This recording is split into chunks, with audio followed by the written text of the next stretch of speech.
आज हम स्टार्ट करेंगे रिएक्ट। सो बेसिकली हम कॉन्सेप्ट से स्टार्ट करने वाले हैं, उतना ही कॉन्सेप्ट करेंगे जिससे कि हम पहले कुछ बना सकें। ठीक है। सो आज के वीडियो में हम कवर करेंगे JSX हुक्स, जो भी हमारे इंपॉर्टेंट हुक्स हैं जो मतलब डेली लाइफ में चाहिए होते हैं जब आप कोई रिएक्ट प्रोजेक्ट डेवलप कर रहे हो। उसका स्टाइलिंग किस किस तरह से स्टाइलिंग कर सकते हैं और API कॉलिंग। सो ये बेसिकली आपको एक अच्छा स्टार्टर देगा, तो वहाँ से आप स्टार्ट कर सकते हो अगर आपने अभी अभी स्टार्ट किया। क्योंकि देखो, अगर कोई मतलब आप कोर्स वगैरह करने जाते हो तो उसमें बहुत टाइम लगता है और फिर हमें आउटपुट आने में समय लगता है। अगर आप मतलब इन डेप्थ जाओ, लेकिन पहले अगर बना लो, कुछ चीज़ें बनाने सीख जाओ, तो वो ज़्यादा बढ़िया है। ठीक है, तो हम इस अप्रोच से चलेंगे। तो स्टार्ट करते हैं। सो पहले रिएक्ट के लिए अब तो वाइट यूज़ करते हैं हम लोग। ठीक है। सो यहाँ से क्रिएट न्यू वाइट ऐप करेंगे। ठीक है, इसको कॉपी कर लेते हैं और फिर हम चले जाते हैं अपने टर्मिनल में, चले जाते हैं अभी डेस्कटॉप पे एंड देन क्रिएट करते हैं। तो इसमें क्या पूछ रहा है कि वाइट का लेटेस्ट वर्जन हमारे पास नहीं है, हम इंस्टॉल करना चाहेंगे। यस, एंड देन नेम दे देते हैं। तो मैं इसका नाम दे देता हूँ रिएक्ट वन शॉट एंड हम यूज़ करने वाले रिएक्ट। ठीक है, तो टाइप स्क्रिप्ट करना है, जावा स्क्रिप्ट करना है। सो हम कुछ भी यूज़ कर सकते हैं। अभी टाइप स्क्रिप्ट यूज़ कर लेते हैं क्योंकि वही आजकल चल रहा है। सो अब मैं इसको अपने VS कोड में खोल लेता हूँ। सो ड्रैग एंड ड्रॉप कर दिया मैंने। ठीक है, तो इसके अंदर मतलब बेसिक सा स्ट्रक्चर रहता है। पहले हम इसको स्टार्ट करते हैं। तो इसने क्या बोला भाई, हमें उसकी डायरेक्टरी के अंदर जाना है। तो हम VS कोड में चले गए तो हो गया, उस डायरेक्टरी में आ गए। अब करना है npm इंस्टॉल। तो जो भी पैकेजेस हैं इसमें ना, पैकेज जेसन में कुछ पैकेजेस होते हैं जो कि हमें यूज़ करने के लिए आगे चाहिए होते हैं, तो उनको इंस्टॉल कर रहे हैं। तो ये नोड मॉड्यूल्स करके एक फ़ोल्डर बनेगा, उसके अंदर सारे पैकेजेस इंटरनेट से डाउनलोड करके रख लेता है, जो कि हमारे रिएक्ट को बिल्ड करने में हेल्प करते हैं। और बाद में हम अपने पैकेजेस भी इसमें एक्सटर्नल पैकेजेस डाल सकते हैं, बट अभी के लिए इतना समझ लीजिए। ये देखिए नोड मॉड्यूल्स फोल्डर आ गया, इसके अंदर बहुत सारे फोल्डर्स हैं जो भी हेल्पर पैकेजेस हैं यहाँ पे, जैसे डेव डिपेंडेंसीज और डिपेंडेंसीज है, उससे रिलेटेड सब पैकेजेस यहाँ पे आ जाते हैं। ठीक है। सो उसके बाद क्या बोला था, npm रन डेव करना है। तो चलो कर देते हैं npm रन डेव। कर लिया, हम इसको ओपन करते हैं। रुक जाओ, इधर हो गया, यहाँ पे ओपन कर लेते हैं। तो ये खुल गया। ठीक है, तो इसने बेसिक ये काउंटर वगैरह बना के रखा है। तो हम पहले तो इन सबको हम क्लीन कर लेते हैं, अभी हमें नहीं चाहिए। ठीक है, बेसिक H1 डाल देंगे, लर्निंग रिएक्ट। ठीक है, ये सारी चीज़ें हटा दो, बाकी ये सब भी नहीं चाहिए हमें। CSS भी अभी के लिए नहीं चाहिए।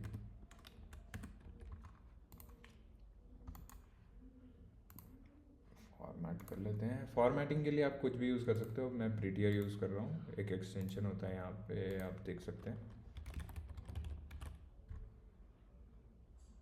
ये एक्सटेंशन है, ये फॉर्मेटिंग के लिए सही होता है।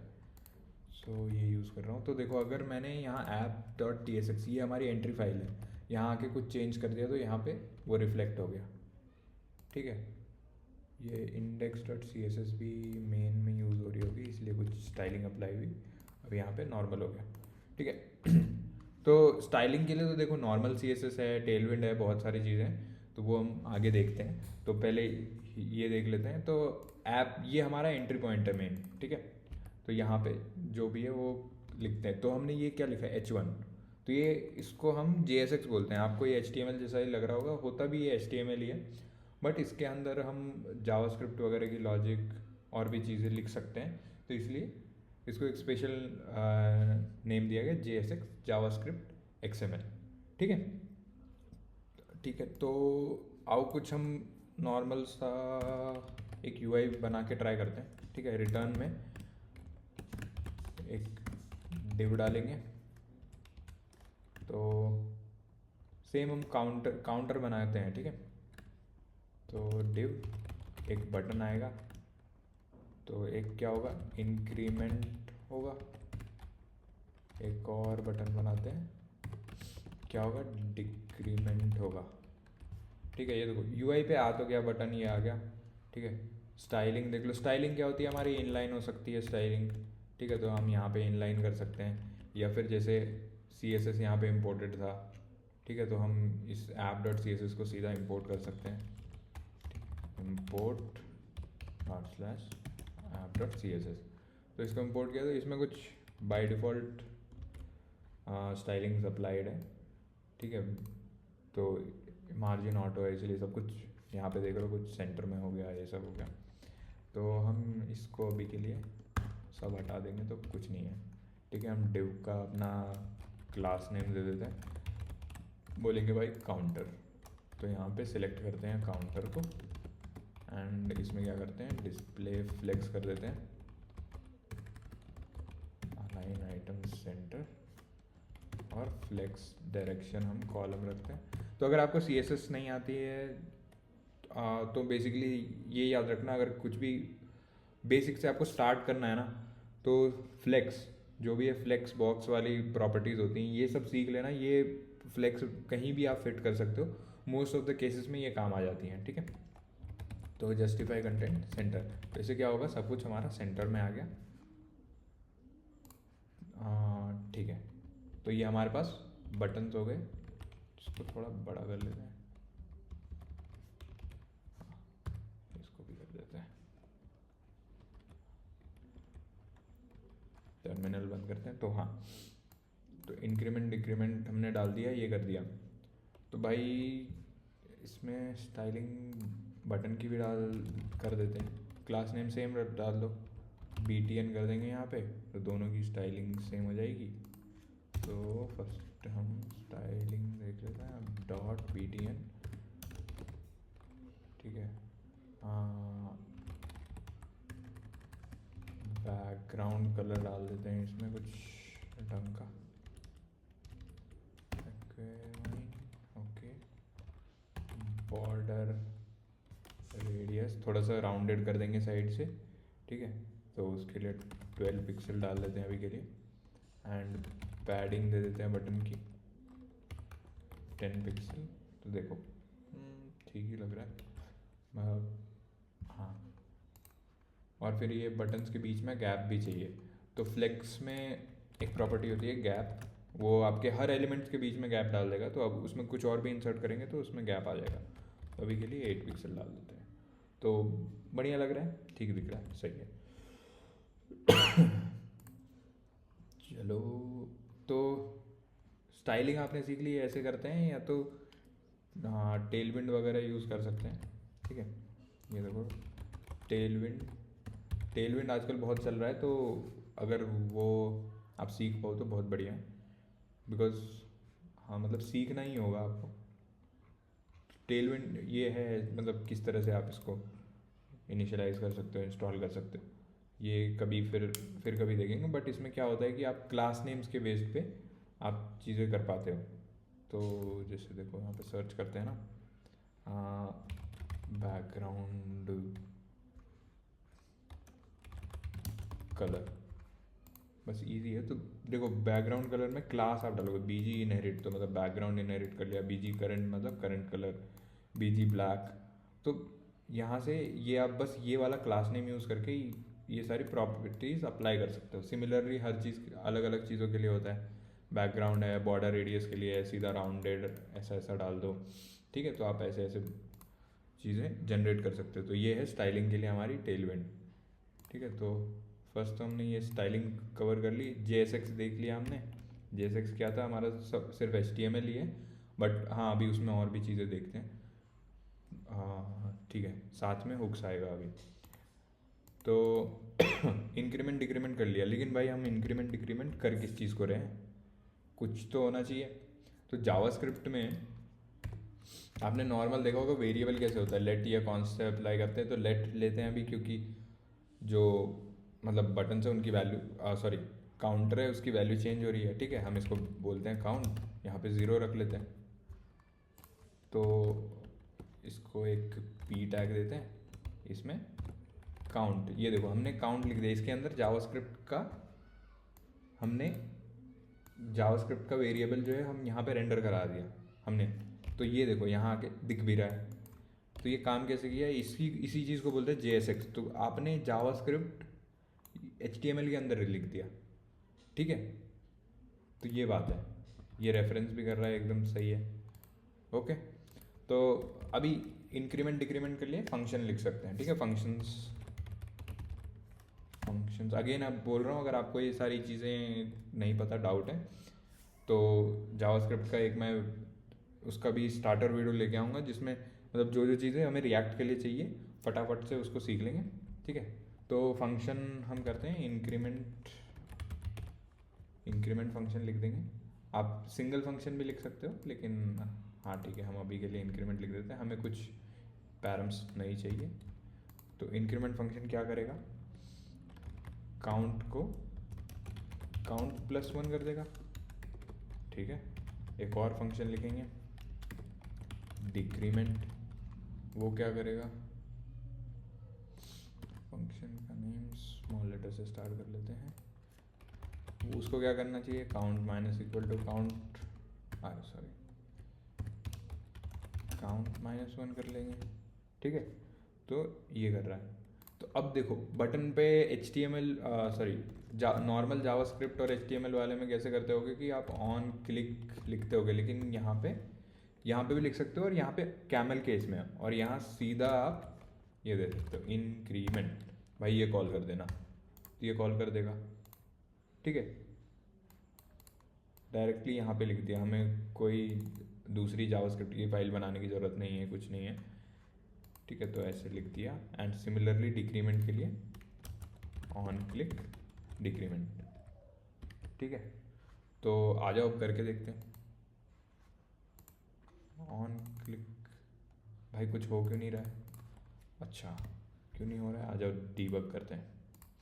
तो जब हमने काउंट की वैल्यू वगैरह चेंज करी, तो यहाँ पे कंसोल लगा देते हैं, console.log करते हैं काउंट क्या हुआ, ठीक है। सिमिलरली यहाँ पे भी यहाँ पे काउंट क्या हुआ, तो भाई देखो इंक्रीमेंट किया तो 1 हो गया, 2 हो गया, बट यहाँ क्यों नहीं दिख रहा, डिक्रीमेंट किया तो 1 0 -1 वापस से ऐसे, ठीक है। तो यहाँ नहीं दिख रहा, यहाँ इसलिए नहीं दिख रहा क्योंकि रिएक्ट को क्या होता है, उसको चाहिए होता है कि भाई मुझे कोई बताओ कि कुछ अपडेट हुआ, तो मुझे UI पे कुछ अपडेट करना है, ठीक है। तो वो ऑप्टिमाइजेशन वगैरह वो रिएक्ट की इंटरनल वर्किंग है। तो अभी रिएक्ट को पता चले, रिएक्ट मतलब रिएक्टिव, तो वो किसी चीज़ के लिए रिएक्ट करे, तो उसके लिए हम क्या यूज़ करते हैं, स्टेट यूज़ करते हैं, ठीक है। तो अभी देखो इसी चीज़ को, सिमिलर चीज़ को यूज स्टेट मतलब स्टेट यूज़ करके कैसे कर सकते हैं। तो ये देखो आपका काउंटर, इसको हम अभी काउंट नाम से एक स्टेट बनाते हैं, ठीक है। कॉन्स्ट काउंट सेट काउंट, तो यूज़ स्टेट, ये हमने कहाँ से निकाला, रिएक्ट से, और यहाँ पे देंगे इसकी डिफ़ॉल्ट वैल्यू 0।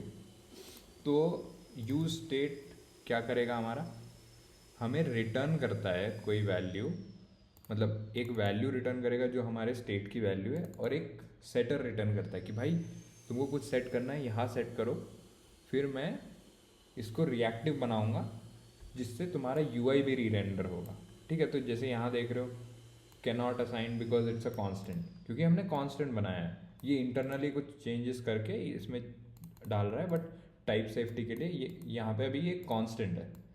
तो जो काउंट है, अब हम यहाँ पे क्या कर सकते हैं, सेट काउंट, सेट मतलब सेटर है, तो अभी हमारे पास काउंट की वैल्यू हमें पता होगी और उसको +1 करना है, इतना ही करना है।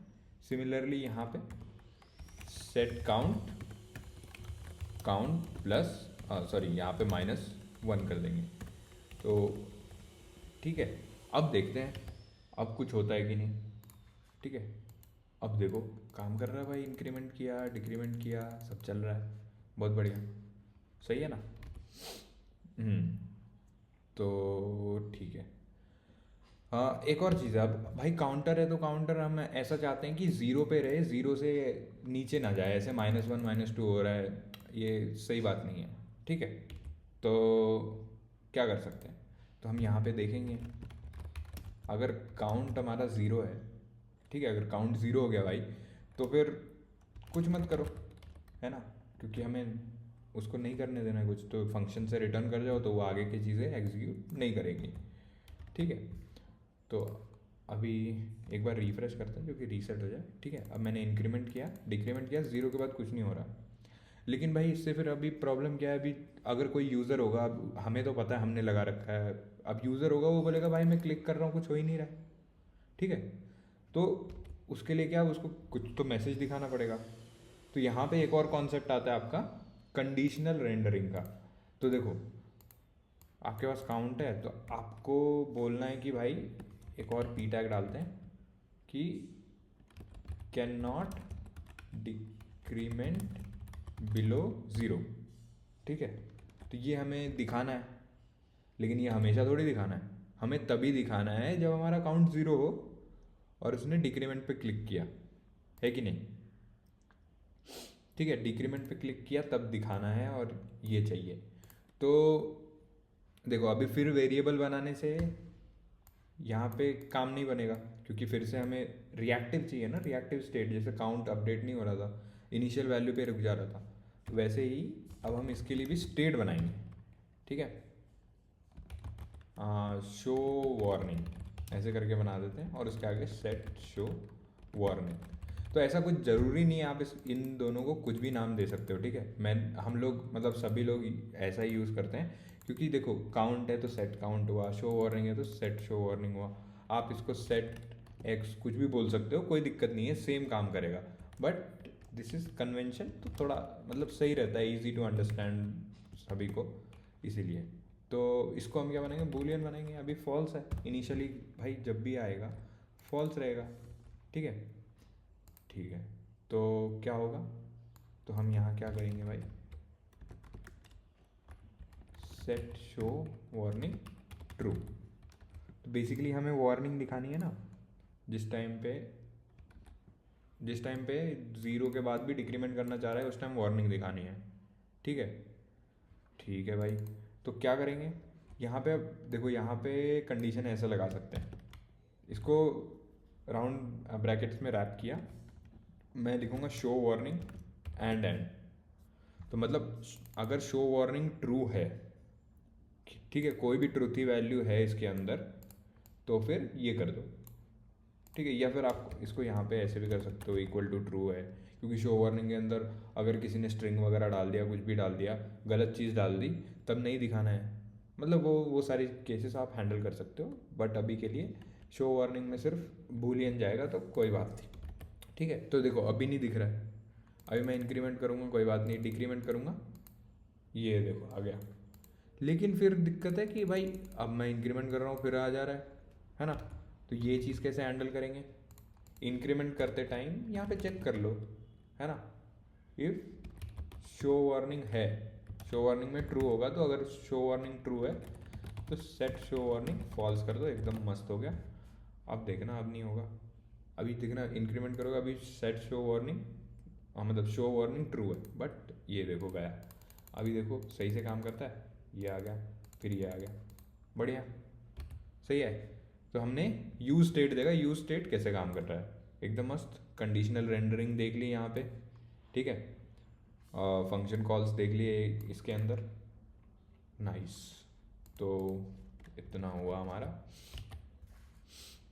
तो यहाँ पे कहाँ गए भाई, हाँ, तो भाई यूज स्टेट देख लिया।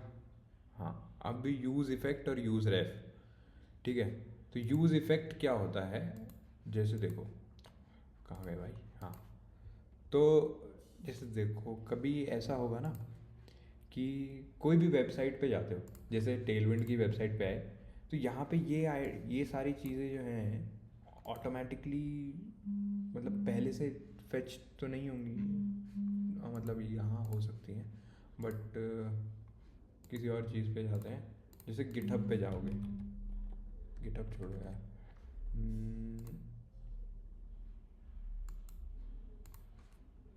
हाँ जैसे यूट्यूब पे ही जा रहे हो, तो यूट्यूब पे गए भाई, तो ये देखो ये सारे कंटेंट क्या है, फेच हुआ ना, ये सारा कंटेंट डायनेमिकली फेच हुआ। तो जिस टाइम गए उस टाइम कॉल हुआ, ऐसा नहीं था ना कि पहले से ही हमारे पास था। तो उसी तरह अगर आप कहीं पे भी मतलब किसी भी वेबसाइट में कोई कंपोनेंट बना रहे हो, जैसे हमारा ये ऐप कंपोनेंट है, ठीक है, तो इसको अगर जिस टाइम ये आ ही रहा है, जब लोड ही हुआ उसी टाइम आपको कुछ चाहिए कि भाई ये एपीआई कॉल हो जाए, ठीक है। वो कैसे होगा, तो वो होता है हमारा यूज़ इफेक्ट हुक से। यूज़ इफेक्ट ये भी रिएक्ट से आता है, ये देखो यहाँ इंपोर्ट हो गया होगा। तो भाई इसमें देखो ये मैंने बनाया, तो ये है एक फंक्शन कॉल, ये एरो फंक्शन है, ठीक है, जनरली ऐसे यूज़ करते हैं, या फिर आप एक इस तरह का फंक्शन बना के भी इसमें पास कर सकते हो। और ये है डिपेंडेंसी एरे, तो इसको ध्यान से समझना भाई। तो ये फंक्शन कॉल तब होगा जब ये डिपेंडेंसी एरे, मतलब एक तो तब होगा जब आप लोड कर रहे हो, इनिशियल लोड पे भाई आया और मेरे को कुछ कुछ डेटा चाहिए, फटाफट लोड कर दो, तो वो कर देगा। उसके बाद अगर आप कुछ चीज़ें चाहते हो कि बार बार कॉल हो, तो आप उसको डिपेंडेंसी एरे में डाल सकते हो। तो जैसे देखो पहला तो ये देखते हैं, console dot log calling my use effect, ठीक है। तो अब जैसे रिफ्रेश करोगे तो ये आया ना कॉलिंग माई यूज इफेक्ट, ये थोड़ा रिएक्ट स्ट्रिक्ट मोड में होगा ना, इस वजह से 2 बार हो रहा है।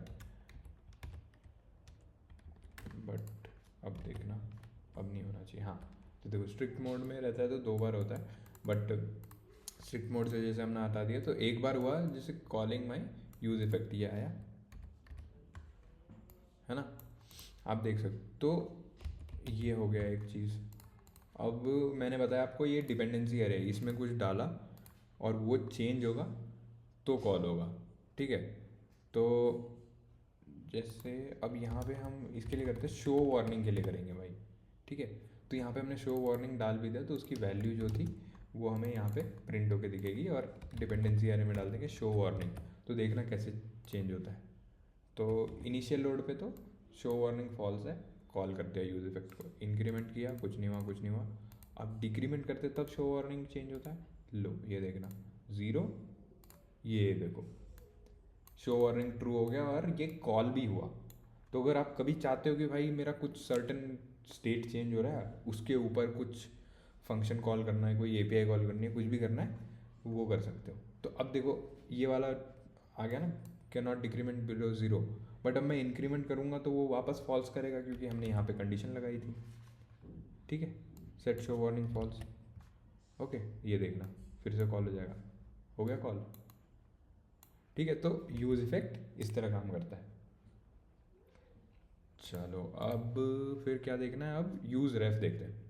तो यार यूज़ रेफ जो है 2 चीज़ों के लिए काम आता है। एक तो अगर आपको किसी भी चीज़ की वैल्यू रखनी है, जैसे काउंट में हम काउंट की वैल्यू तो रख रहे थे, ठीक है, लेकिन अगर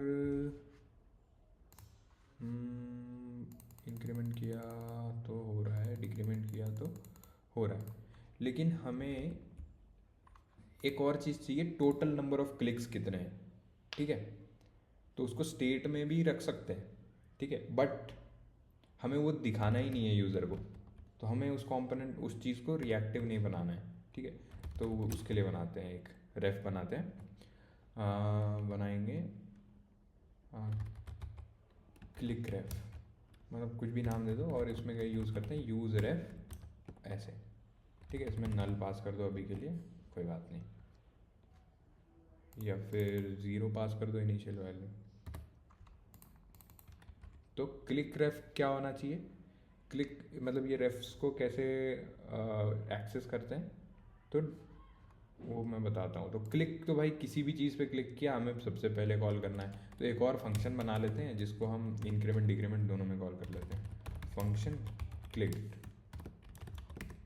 ठीक है।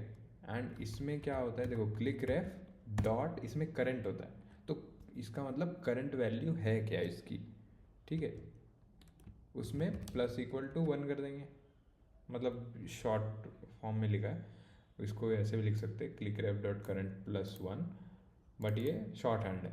तो भाई ये क्लिक्ड जो है, ये लो भाई मैं यहाँ पे भी कॉल कर दूँगा और यहाँ पे भी कॉल कर दूँगा। ठीक है, ठीक है भाई। तो अब ये मेरे पास टोटल क्लिक्ड रहेगा। ठीक है, तो एक बटन बना देते हैं जो क्लास नेम इसका भी btn डाल देते हैं। ऑन क्लिक क्या होगा, ऑन क्लिक अभी हम बनाएंगे शो टोटल क्लिक्स। ओके, एक और फंक्शन बना लेते हैं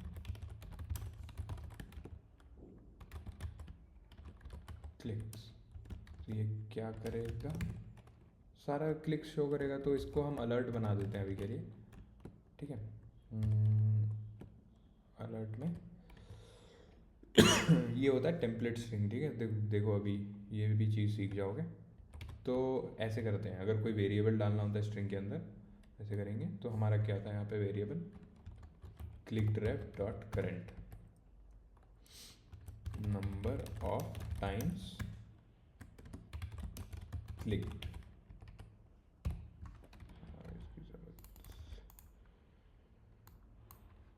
नंबर ऑफ टाइम्स क्लिक्ड। ठीक है, total number of times clicked ये दिखाएगा। चलो फिर अब देखो, इंक्रीमेंट किया, डिक्रीमेंट किया, फिर ये नहीं हो पा रहा है, कोई बात नहीं है, फिर ये क्या यूज इफेक्ट रन हुए। अब हमें पता नहीं कितने टाइम्स क्लिक किया, बट ये देखो 19 नंबर ऑफ टाइम्स क्लिक्ड।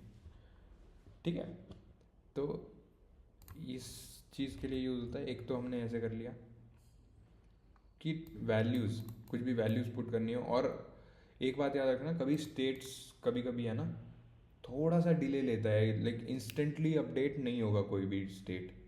ठीक है, क्योंकि इसके अंदर जाके कुछ तो प्रोसेसिंग है, उसके बाद फिर ये काउंट में वैल्यू डाल देता है। ठीक है, तो इंस्टेंटली अपडेट नहीं होता है। कभी भी आपको ऐसा इशू आ रहा है, कभी ट्राई कर रहे हो कि भाई मैं स्टेट तो सेट कर रहा हूँ, लेकिन यार वो रिफ्लेक्ट ही नहीं हो रहा है, दूसरे फंक्शन में इमीडिएटली कॉल हो रहा है तो उसमें रिफ्लेक्ट नहीं हो रहा है। तो उस टाइम पे आप ये रेफ यूज़ कर सकते हो, रेफ बना के उसके अंदर वैल्यू डालो और उसको यूज़ कर लो। ठीक है, तो एक तो ये हो गया। अब ना हम किसी भी डॉम एलिमेंट, जैसे ये काउंटर है, उसका मतलब उसको एक्सेस कर सकते हैं। ठीक है, तो एक और रेफ बनाते हैं। तो बताओ किस चीज़ को करें। के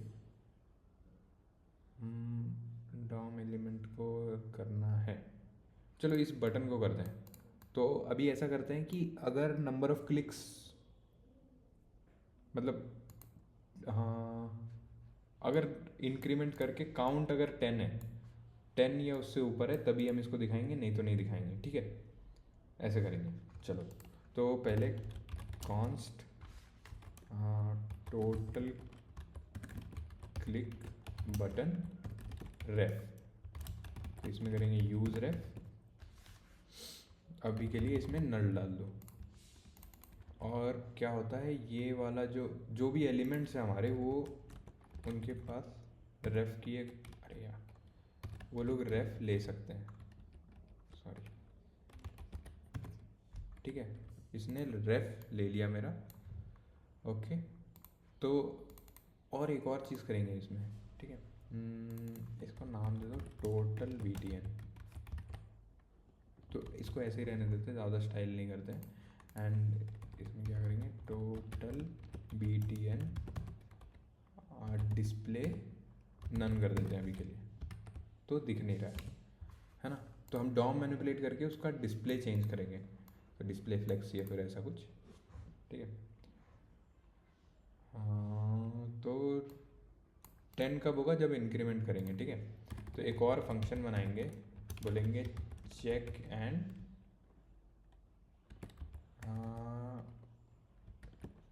डिस्प्ले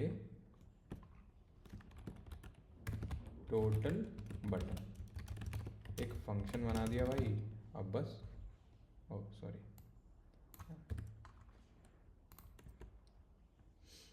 एरो फंक्शन नहीं है ये। ठीक है, तो check and display total button हमने एक फंक्शन बना दिया। तो अब इसके अंदर ये जो है, ये हम कहाँ कॉल करेंगे, यहाँ पे इंक्रीमेंट में क्लिक के साथ साथ ही कॉल कर लिया करेंगे हर बार चेक करने के लिए, ठीक है। तो भाई बेसिकली ये कॉल हुआ तो इफ़ काउंट इज़ 10 तब जाके हमें शो करना है ना।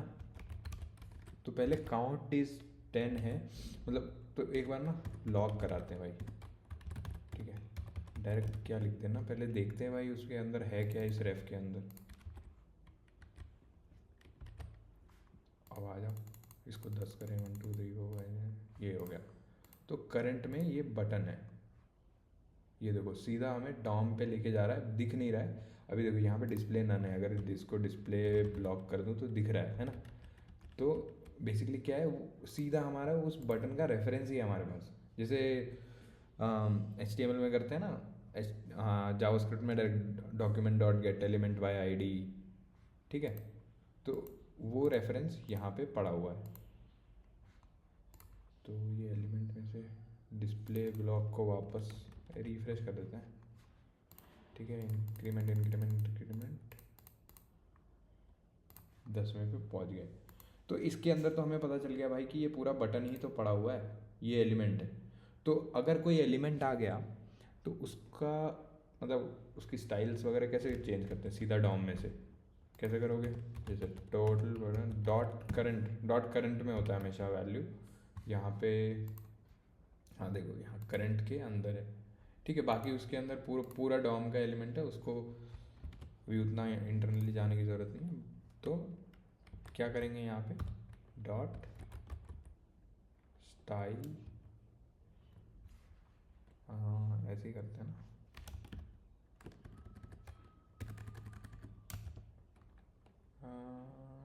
डॉट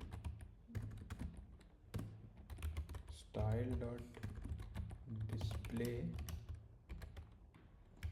ब्लॉक, क्या बोल रहा है ये, इज़ पॉसिबली नल, ऐसे कर सकते हैं। मतलब ये टाइप चेक्स हैं। अच्छा रुको, अगर ये नल नहीं है तब करेंगे, ठीक है। तो बोल रहा है अब स्टाइल नहीं होता है, तो क्या होता है, एक सेकेंड ना।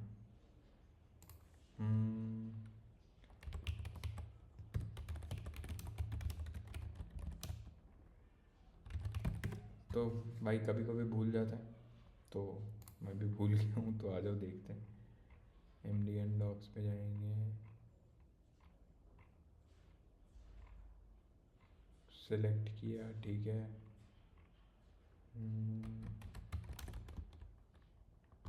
हाँ तो डॉट स्टाइल तो होता है यार, देखो पैरा तुमने कहीं से निकाला,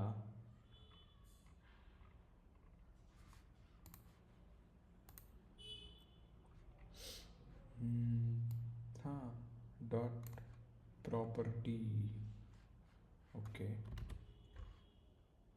हाँ तो एक बार ट्राई करते हैं रन करने का ना, सही हो रहा है कि नहीं। इंक्रीमेंट इंक्रीमेंट इंक्रीमेंट इंक्रीमेंट, ये देखो आ तो गया। ये टाइप स्क्रिप्ट एरर है, तो नॉट श्योर, इसको बाद में हम सॉल्व कर सकते हैं। बट बेसिकली आप कॉन्टेक्स्ट समझे ना। तो बेसिकली हमारे पास ये है टोटल क्लिक बटन रेफ, उससे हमने इस बटन का रेफरेंस ले लिया। हम किसी भी कंडीशन पे भाई हम इसको डिस्प्ले या फिर ऐसे कर सकते हैं। सिमिलरली अगर आपको और कुछ यूज़ केसेस होते हैं भाई कि यूज़र ने कहीं पे क्लिक किया बट हमें वो आइडेंटिफाई करना है वहाँ पे फंक्शनैलिटी है नहीं, ठीक है। साइन अप नीचे क्लिक किया कहीं पे पेज पे, लेकिन हमारे पास फंक्शनैलिटी अभी सिर्फ इम्प्लीमेंटेड ऊपर पे है। तो इनिशियली हम वो कर सकते हैं कि भाई उसी को क्लिक करा देंगे, ठीक है, क्योंकि डॉम एलिमेंट तो है हमारे पास, उसके बाद तो कुछ भी करो, ठीक है। तो भाई हमारे हुक्स हो गए कवर यहाँ पे, कहाँ गया, कुछ तो हमने लगभग कवर कर लिया हुक्स। अब बच रहा है लास्ट API कॉलिंग, ठीक है। तो चलो इसको स्टार्ट करते हैं। तो API कॉलिंग के लिए हम लाइब्रेरी यूज़ करने वाले Axios, बहुत सही लाइब्रेरी है, लगभग सभी लोग यूज़ कर रहे होते हैं इसको।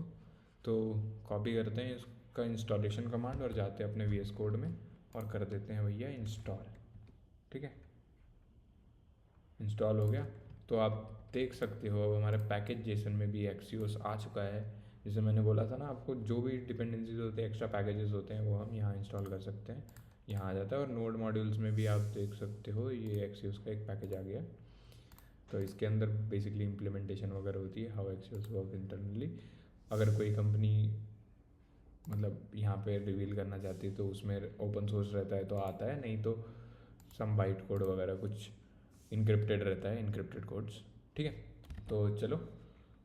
एंड हम डेटा के लिए ये वाला यूज़ करने वाले हैं, डमी जेसन, एंड इसमें स्पेसिफिकली यूज़र्स गेट करने वाले हैं, सो दैट हमारे यूज़ केस में हम मतलब मैक्सिमम टू मैक्सिमम चीज़ सीख पाएँ। तो चलो फिर इसको सेटअप करते हैं। तो एक्सियोस में यहाँ पे देखो, हाँ हमें गेट करना है, तो एक्सियोस हम इंपोर्ट करेंगे पहले, जैसे हमने बाकी चीज़ें इंपोर्ट करी है, यूज स्टेट वगैरह। तो कोई भी लाइब्रेरी हो या उससे रिलेटेड चीज़ें हो तो आप ऐसे इंपोर्ट कर सकते हो, इंपोर्ट एक्सियोस फ्रॉम एक्सियोस। ठीक है, कर दिया हमने इंपोर्ट। और फिर ये हमारा है कि मेक रिक्वेस्ट, मतलब इनने कुछ और चीज़ों के लिए की होगी, बट हम इसका मेक रिक्वेस्ट कॉपी करते हैं और हम करेंगे, हम यूज़र्स गेट करने वाले हैं, तो फंक्शन गेट यूज़र्स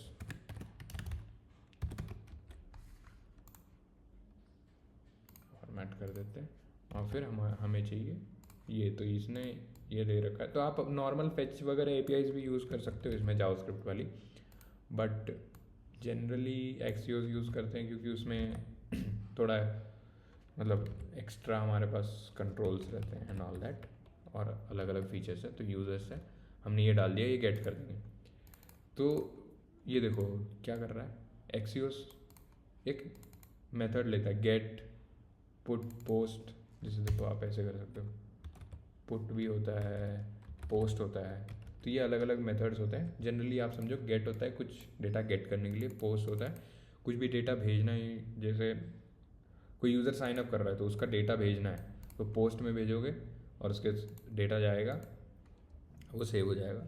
ठीक है, तो पोस्ट का जो डेटा होता है वो बॉडी में एक्सपोज नहीं रहता है, वो अलग चीज़ें, वो कभी बाद में देखते हैं। बट अभी देखो गेट कर रहे हैं, तो इसने क्या किया, गेट करो, तो ये प्रॉमिस रिटर्न करता है। ठीक है, एक्सियोस गेट करोगे प्रॉमिस रिटर्न करेगा, डॉट देन किया, मतलब जब भाई इसका डेटा आ जाए तब ये रिस्पॉन्स आया। ये भी एक फंक्शन एक्सपेक्ट करता है। फंक्शन के अंदर हमने क्या किया, अभी कंसोल लॉग कर दो भाई कि ये हमारा रिस्पॉन्स आया। अगर कोई एरर आया तो कैच करो, एंड फाइनली दिस चाहिए कि यूज़र आ जाए, तो हमने यहाँ पे कॉल कर दिया है, आ जाओ यहाँ अब अपने इस पे। तो ये देखो यहाँ पे ऑलरेडी कॉल भी हो रखा है, ये देखो नेटवर्क कॉल गया है, हेडर्स में जनरल में देखो डमी जेसन यूज़र्स, एंड ये एपीआई कॉल चला गया है। रिफ्रेश करो, फिर से गया और ये रिस्पॉन्स आया। तो रिस्पॉन्स में देखो हमारे पास क्या आ रहा है, रिस्पॉन्स के कॉन्फ़िग वगैरह कुछ आ रही है, बट हमें उससे लेना देना नहीं है। हमारा मेन कहाँ है, डेटा के अंदर लिमिट है, टोटल है कुछ। ठीक है, तो इसने बताया भाई कि टोटल इतना है, बट लिमिट वगैरह आप चाहो तो इसमें सेंड कर सकते हो अभी के लिए, बट इसने 30 लिमिट डाला है, तो 30 यूज़र्स का हमारे पास डेटा आ गया है। ठीक है, तो भाई अब डेटा तो आ गया, अब इसको यूज़ कैसे करेंगे। तो एक काम करते हैं, एक और चीज़ आप सीख जाओगे साथ साथ में, कंपोनेंट्स। जैसे अभी यहाँ पे हमने इंक्रीमेंट वगैरह के लिए बना दिया जो भी था, अब हमें इसके लिए अलग अलग चीज़ें बनानी, मतलब चीज़ें अलग अलग रखो, थोड़ा सेपरेटेड रखो तो अच्छा लगेगा ना। जैसे हमारे पास यूज़र्स का डेटा है, वैसे और भी डेटा आ सकता है। तो उसके लिए क्या करते हैं, एक फोल्डर बनाते हैं कंपोनेंट्स, ठीक है, एंड इसके अंदर बताएंगे users dot T S x. तो टी एस एक्स मतलब टाइप स्क्रिप्ट एक्सएमएल फाइल। ठीक है, आर ए एफ सी, तो बेसिकली ये एक रिएक्ट का टेम्पलेट देता है। अब मैंने ये वाला यूज़ किया है, ये देखो रिएक्ट टी एस 7, ये एक्सटेंशन मैंने इंस्टॉल किया हुआ है। तो ये ऑलरेडी हमें कुछ टेम्पलेट डेटा था, मतलब क्या बोलते हैं, टेम्पलेट ला के दे देता है चीज़ों की। तो अभी देखो अगर आपने कुछ यहाँ पे कंपोनेंट बनाया, तो उसको अगर आपको यहाँ यूज़ करना है दूसरे किसी फाइल में, तो बहुत सिंपल है। वैसे ही नाम क्या रखा है अभी हमने इसका, यूज़र्स। ठीक है, तो यूज़र्स ऐसे इंपोर्ट कर लो और आ गया ये यूज़र्स। और यहाँ पे आप देख सकते हो ये हमने कर दिया, ये इंपोर्ट हो गया है कंपोनेंट स्लैश यूज़र से। ये करली ब्रैकेट्स में इसलिए आया क्योंकि हमने एक्सपोर्ट कॉन्स्ट किया हुआ। अगर इसको एक्सपोर्ट डिफ़ॉल्ट करेंगे, ठीक है, एक्सपोर्ट डिफ़ॉल्ट करेंगे तो इसको करली ब्रेसेस में देखो नहीं आएगा, फिर हमें चाहिए ऐसे, ठीक है। तो अभी डिफ़ॉल्ट ही रखते हैं, डिफ़ॉल्ट एक्सपोर्ट। कॉन्स्ट और डिफ़ॉल्ट अलग अलग चीज़ों के लिए यूज़ होते हैं, बट ठीक है। अब देखते हैं तो हमें कुछ दिख क्यों नहीं रहा है, बोल रहा है यूज़र्स इज़ नॉट डिफाइंड। क्यों भाई, चलो एक बार इससे इंस्टॉल करके मतलब इंपोर्ट करके देखते हैं। हाँ वही सेम तो है, कह रहा है reference error users is not defined. Okay, ओ अरे यार एक्सपोर्ट डिफ़ॉल्ट ऐसे ऐसे कर लो, ठीक है। कॉन्स्ट एक्सपोर्ट डिफ़ॉल्ट यहाँ से, अब सही आ जाएगा। चल जाए भाई, आ गया यूज़र्स, ठीक है। तो अब हमारे पास डेटा आ चुका है। डेटा को हम क्या करें, किसी एक स्टेट में डाल के रख लेते हैं भाई, क्योंकि वही ना डेटा जब आएगा तभी हमें शो करना है, ठीक है। तो ऐसे कर लो, कॉन्स्ट डेटा और set data equal to use state, and इसमें भी हम नल डाल देते हैं, अभी के लिए कुछ नहीं है डेटा तो नल रख देते हैं। एंड फिर अगर आया तो जब आ गया हमारे पास डेटा, ये रिस्पॉन्स में डेटा है, तो रिस्पॉन्स में भी डेटा कैसे, हम सीधा डेटा ही डालते हैं ना जो हमें चाहिए। रिस्पॉन्स डॉट डेटा ऑब्जेक्ट है, डॉट डेटा डॉट यूज़र्स, ठीक है।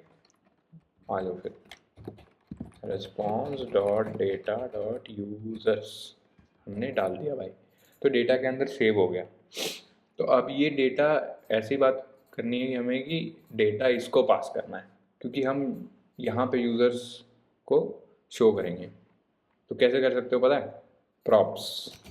तो यहाँ पे बोलेंगे भाई ये डेटा है, मतलब ऐसे कर देते हैं यूज़र डेटा है, हम नाम कुछ भी दे सकते हैं और वो वहाँ पे वो सेम नेम रिसीव करना है। तो यूज़र डेटा में हमने डेटा पास कर दिया, ठीक है। यहाँ पे आए, हमने डी स्ट्रक्चर किया, क्या बोला था हमने, यूज़र डेटा, ठीक है। इसका टाइप वगैरह डिफाइन करना है, बाद में हम कर सकते हैं, अभी के लिए इग्नोर करते हैं थोड़ा, ठीक है। टाइप्स को मेन कॉन्सेप्ट समझते हैं, तो टी एस नो चेक लगाने से पूरा टाइप स्क्रिप्ट चेक हट जाता है। तो यूज़र डेटा हमारे पास आ गया। तो एक बार यहाँ पे ट्राई करें, यूज़र डेटा में कुछ डेटा है भी कि नहीं। यूज़र डेटा डॉट लेंथ यहाँ पे कर लेते हैं। लेंथ देखो, ये चेनिंग ऑपरेटर होता है, तो अगर मैंने क्वेश्चन मार्क डाला ना, अगर यूज़र डेटा एग्जिस्ट करता है तभी ये आगे का ये लेंथ प्रोसेस करेगा, ठीक है। अगर नहीं करता है तो कुछ नहीं करेगा। तो ये देखो 30 आ गया, रिफ्रेश करो 30 आएगा। थोड़ा स्लो करने का ट्राई करते हैं, ठीक है। थ्रॉटलिंग करते हैं स्लो 5G में, 4G में, देखो कैसे आएगा। पहले यूज़र्स है, उस टाइम डेटा नहीं है, फिर आया तो डेटा यहाँ पे प्रिंट हो गया, समझ गए आप। तो ऐसी बात हो रही है, नो थ्रॉटलिंग रखते हैं अभी, तो यूज़र्स तो आ गया भाई। तो क्या करें अब, एक और बात याद रखना, जैसे ये हमने एक कंपोनेंट बनाया, यहाँ से कुछ रिटर्न कर रहे हैं, अभी मैं इस तरह नहीं कर सकता हूँ, एक और डिव रिटर्न नहीं कर सकता यहाँ से। यहाँ पर मतलब कुछ भी एक और कंपोनेंट, डिव टैग हो गया, डायलॉग, कुछ भी पी टैग हो गया, कुछ और एक और इसके बाहर नहीं कर सकता। पेरेंट एक ही होना चाहिए इस रिटर्न के अंदर, ठीक है। तो इसीलिए मैं इसके अंदर आऊँगा और एक और डिव बनाऊँगा, ठीक है। ये हमारा होगा यहाँ पे ऑल यूज़र्स हम रेंडर करेंगे, ठीक है। तो कैसे करते हैं, किसी भी एरे पे लूप कैसे करते हैं भाई, जावास्क्रिप्ट में मैप मैप यूज़ कर सकते हैं, ठीक है। तो कोई भी आपको यूआई रेंडर करना हो ना, उसके लिए मैप यूज़ करेंगे, क्योंकि हमें कुछ रिटर्न करना पड़ता है यहाँ पे बेसिकली। कुछ रिटर्न करोगे तब तो वो दिखेगा यहाँ पे, ठीक है। तो अभी के लिए इतना याद रखना, यूज़र डेटा, हाँ तो यहाँ पे भी चेनिंग ऑपरेटर लगा देते हैं भाई, कि भाई अगर डेटा है तभी तो क्या होगा। मैप में क्या होता है, एक आइटम आएगा, डेटा का हर एक आइटम उठ उठ के आते रहेगा एंड यहाँ पे होगा। तो यहाँ पे ऐसे करने, ये तो देखो करली ब्रैकेट्स लगा के फिर यहाँ पे रिटर्न लिख के ऐसे कर सकते हो। अभी के लिए ऐसे लिख देते हैं कि पी यूज़र, ऐसे करोगे जितने भी यूज़र है 30 टाइम्स ये आ जाएगा। ठीक है, सिमिलर चीज़ अगर ये देखो, अगर यहाँ पे आपको प्रोसेसिंग करनी है कुछ, भाई कुछ आया डेटा हम उसको कैलकुलेट करेंगे, जैसे डेट ऑफ बर्थ आया उससे मुझे एज कैलकुलेट करके फिर यहाँ दिखाना है, तो वो सारे वेरिएबल्स आप यहाँ पे कुछ कुछ बना के एंड उसको यूज़ कर सकते हो। बट अगर अभी हमारे पास क्या है, हमारे पास सीधा यूज़र है, हम नहीं चाहते हैं अभी कुछ एक्स्ट्रा दिखाना, तो वो रिटर्न वाला स्टेटमेंट जो है हट ही जाएगा, फिर भी सेम चीज़ होगा, देख रहे हो, कोई दिक्कत नहीं है। ओके, ठीक है, तो यूज़र आ गया, बट एक एक यूज़र के अंदर हमारे पास है क्या, डेटा में देख लेते हैं भाई। तो नेम, एड्रेस, ईमेल वगैरह बहुत कुछ है, तो पहले नेम यहाँ पे करवाते हैं। ठीक है, तो डिव बना लेते हैं, अब दो चार चीज़ें कराएंगे, थोड़ा अच्छा लगेगा, है ना। चलो, तो कैसे करते हैं भाई, करली ब्रैकेट्स खोल लो, यूज़र है हमारे पास, डॉट क्या करेंगे, नेम डायरेक्ट अवेलेबल है, क्या भाई, लास्ट नेम, नेम है, फर्स्ट नेम लास्ट नेम है, ठीक है, या फिर यूज़र नेम है, तो यूज़र नेम उठा लेते हैं। ठीक है, तो यूज़र डॉट यूज़र नेम करते हैं। चलो, सबके आ गए 30 के 30 यूज़र नेम्स आ गए, बढ़िया है। मैप कर लिया, यूज़र नेम आ गए, एज भी है इनके पास, तो आ जाओ एज प्रिंट करा देते हैं। Age is user dot age, मस्त, यूज़र का एज आ गया। तो थोड़ा भाई स्टाइलिंग कर दें, क्लास नेम डालते हैं यूज़र कार्ड, कार्ड बना देंगे। तो देखो हमने यहाँ पे सी एस एस इम्पोर्ट की हुई है ना, तो भी काम चल जाता है। यूज़र कैसा दिया था भाई, यूज़र डैश कार्ड, तो इसको डिस्प्ले फ्लेक्स करते हैं, फ्लेक्स डायरेक्शन फिर से कॉलम कर देंगे, अलाइन आइटम सेंटर करते हैं, एक काम करते हैं, पहले बॉर्डर देते हैं भाई, बॉर्डर 1 पिक्सल सॉलिड ब्लैक, कुछ विड्थ दे देते हैं अभी के लिए 100 पिक्सल, 100 नहीं मज़ा आ रहा भाई, 200 देते हैं। हाँ, और ये अलाइन आइटम सेंटर से ऐसे हो गया क्या, फ्लेक्स स्टार्ट में ही रखते हैं और पैडिंग दे देते हैं 10 पिक्सल की पैडिंग। ओके, और क्या हो सकता है भाई, और कुछ नहीं, बस बढ़िया, मार्जिन बॉटम दे देते हैं।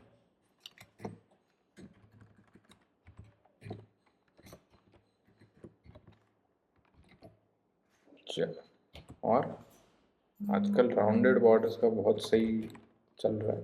ठीक है, इसको देखो राउंडेड बॉर्डर सर ने, हम भी रख देंगे भाई। चलो, देखो मस्त लग रहा है ना। इसी तरह अब इसमें ईमेल वगैरह ये सब डाल के हैंग कर कार्ड बना दो एकदम मस्त। ठीक है, और थोड़ा स्टाइलिंग भी कर दे यार, इसको बैकग्राउंड कलर डालते हैं, गजब मस्त लग रहा है ना। सो थोड़ा बहुत और डेटा पॉइंट्स डाल देते हैं, ईमेल डालेंगे यूज़र डॉट ईमेल, यही होना चाहिए वैसे ईमेल, तो भाई ईमेल बड़ा हो जा रहा है, तो हमें अभी इसके लिए इसकी विड्थ वगैरह बढ़ा सकते हैं, बट हाँ स्टाइलिंग में और भी चीज़ें हैं जिससे हम उस चीज़ को डायनामिकली टैकल कर सकते हैं। तो ये कर दिया। तो देख रहे हो आप, हमने डेटा गेट किया, उसको यूज़ किया, उसको रेंडर कर दिया। ठीक है, तो ऐसे ही बहुत सारी चीज़ें करी जा सकती है। एक और यहाँ पे स्टाइल थोड़ा सा कर देते हैं, मज़ा आ जाएगा। यूज़र्स,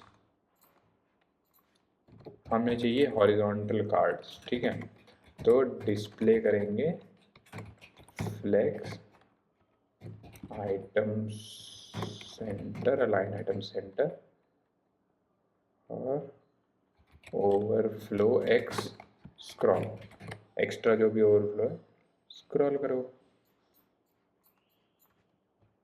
भाई, ओवरफ्लो स्क्रॉल भाई। इन्हें विड्थ ही ले ली भाई पूरी।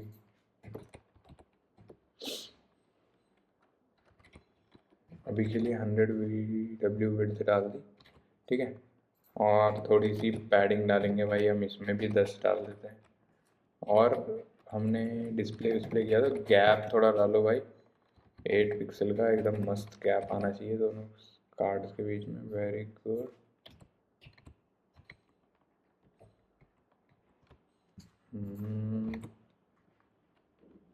पैडिंग में मार्जिन डाल दो।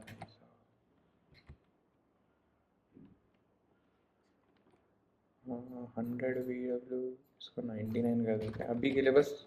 ये इसको इस तरह से हैक्स वगैरह मत लगाना वैसे तो, बट अभी के लिए जो कि हमारा थोड़ा देख रहे हो टाइम लग रहा है, एंड देन आएगा। क्या हो गया, क्यों डिस्कनेक्ट हो गया भाई, फेल हो गया। अच्छा, इंटरनेट गॉन, जस्ट सेकेंड यार।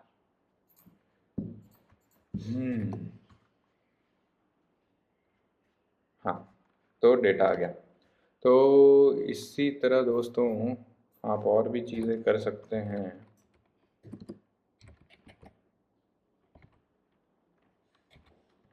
90 कर दो बस। हाँ, तो देख रहे हो, हॉरिजॉन्टल स्क्रॉलिंग कार्ड्स हो गए। अभी इसमें यूज़र का क्या है, नेम है, इमेज भी है, इमेज डालो, देखो एकदम मस्त लगेगा यार। अभी ना IMG यूज़र डॉट इमेज,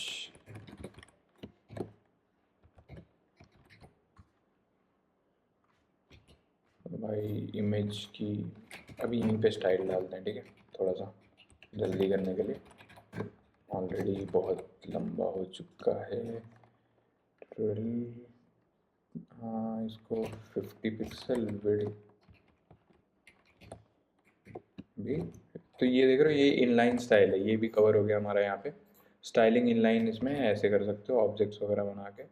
तो ये देखो, सभी के प्रोफाइल पिक्चर्स वगैरह भी आ गए। तो इसी तरह आप चीज़ों को यूज़ करो, धीरे धीरे सीखो, ठीक है।